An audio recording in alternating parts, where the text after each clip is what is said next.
Hello à toi et bienvenue dans un nouvel épisode du podcast C'est moi d'abord de Madame Harmonie, le rendez-vous des mamans actives qui sont à deux doigts de craquer mais qui décident de changer les règles du jeu. Je m'appelle Catherine et j'aide les mamans actives à retrouver du temps pour elles, à alléger leur charge mentale, à remettre un peu d'ordre dans leur habitation et surtout dans leur esprit. Ici, on va parler de vraies choses. Dans chaque épisode, on abordera un seul sujet à la fois, parce que je veux que tu ressortes avec un vrai déclic, des exemples concrets et des actions possibles. Alors installe-toi et prépare-toi à passer d'un quotidien qui t'épuise à une vie qui t'inspire.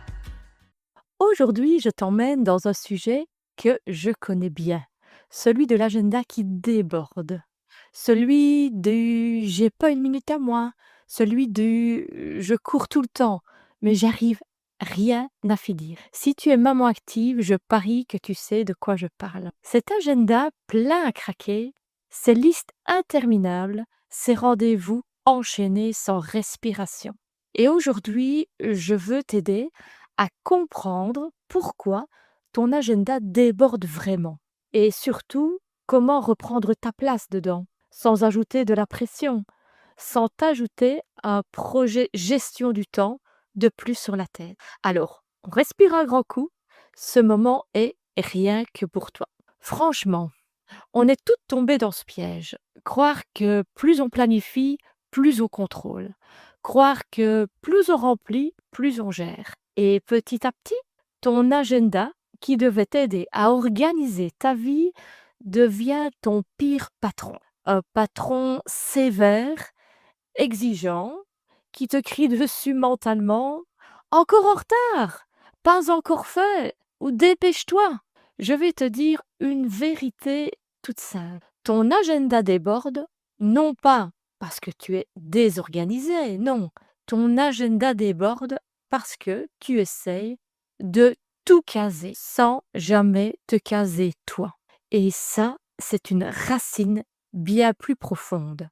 Quand j'étais en plein dedans, mes journées ressemblaient à un marathon sans fin. Je bossais, je courais, je gérais la maison, les rendez-vous médicaux, pareil que pour moi, pour tous les membres de la famille, les courses, de nouveau pareil que pour moi, pour tout le monde, les papiers pour l'école des enfants, la lessive pour tout le monde, le frigo vide, la fête d'anniversaire organisée, les activités du mercredi, etc., etc. Je remplissais chaque espace de mon temps. Je ne supportais pas le vide dans mon agenda parce que pour moi, un espace vide est égal à une perte de temps. Et c'est là que j'avais tout faux. Le vrai luxe, ce n'est pas d'avoir un agenda plein, c'est d'avoir de l'espace. De l'espace pour respirer, de l'espace pour ajuster quand un imprévu arrive et de l'espace pour vivre. Aujourd'hui, j'ai envie de te donner 5 grands mécanismes invisibles qui font exploser ton agenda. Et comment doucement commencer à les inverser. Premier mécanisme, tu dis oui sans vérifier ton nom. N-O-N et non N-O-M, bien entendu. On te propose un rendez-vous, une activité, une mission au boulot et hop, réflexe, tu dis oui, sans même te poser la question suivante, est-ce que j'ai vraiment envie de ce rendez-vous, de cette activité, de cette mission? Ou encore, est-ce que j'ai la place pour ça, pour le rendez-vous, pour l'activité ou pour cette mission? Alors, un petit conseil. Avant de dire oui, dis-toi, je te donne ma réponse dans 1 heure. Donne-toi un espace pour vérifier si tu en as envie, pas juste si tu peux le caser. Le deuxième mécanisme, tu planifies sans prévoir l'imprévu. Oui, c'est paradoxal, mais dans la vraie vie, il faut prévoir l'imprévu. Un enfant malade, une panne de voiture, une réunion qui déborde. Si tu bloques ton agenda à 100% au premier grain de sable, tout explose. Alors un conseil tellement puissant, ne planifie jamais plus de 70% de ta journée. Garde 30% d'espace mobile. Et surtout, dans ces 30%, ne viens pas te rajouter des choses où tu dis oui et que tu devrais dire non. Ça peut être 30% pour toi. Troisième mécanisme, tu crois que tout est urgent. Spoiler alerte, non. Tout n'est pas urgent, tout n'est pas indispensable. Petite astuce, fais une mini-grille chaque matin. Urgent et important, je le fais. Urgent mais pas important, je délègue. Important mais pas urgent, je planifie et le fais plus tard. Ni urgent ni important, je le liquide, je l'enlève complètement de ma vie. C'est simple, c'est visuel et c'est efficace. Et ça s'appelle la matrice d'Eisenhower. Très, très, très, très, très important. Quatrième mécanisme, tu confonds présence et productivité. Rester occupé toute la journée n'est pas synonyme d'avancer. Parfois, faire moins, c'est faire mieux.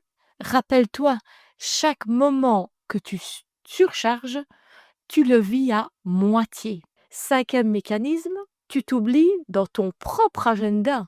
Et là, c'est le plus triste. Ton agenda contient tout ce que tu dois faire pour les autres, mais rarement ce que tu veux faire pour toi.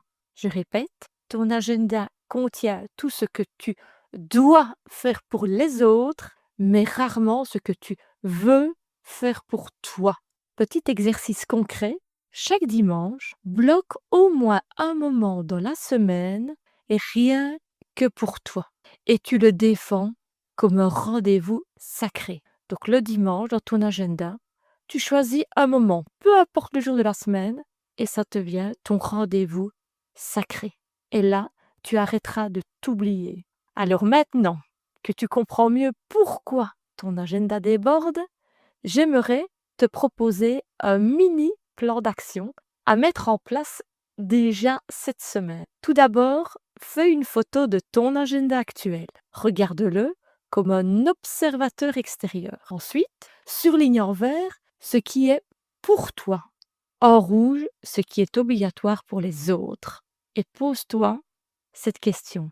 Qu'est-ce que je peux simplifier ou déplacer? Qu'est-ce que je peux simplifier ou déplacer? Ensuite, programme ta respiration. Un créneau rien que pour toi. Et pour terminer, célèbre chaque ajustement. Même petit soit-il, la célébration, et c'est quelque chose de super important. Donc célèbre-toi. Tu sais, alléger ton agenda, ce n'est pas pour faire moins, c'est pour être plus présente, plus alignée, plus toi. Et c'est exactement ce qu'on construit ensemble ici. Merci d'avoir écouté cet épisode.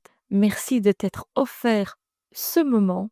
Merci de choisir de changer les règles du jeu.